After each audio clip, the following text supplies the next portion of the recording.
Alright, here's the situation. For all your Facebooks out there, this is the exchangers only for the exchangers, okay? Here's the house. Here's the neighborhood.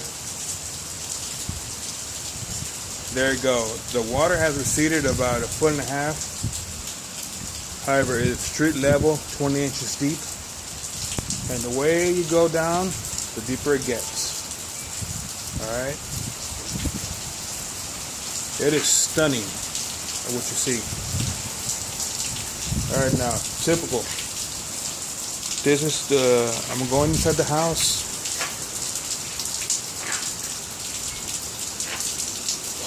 This hard house, there's no light in here, but as far as you can see, it's damaged and, well, you know how it goes. We have to clean up a lot. Alright. Let's talk about the outside.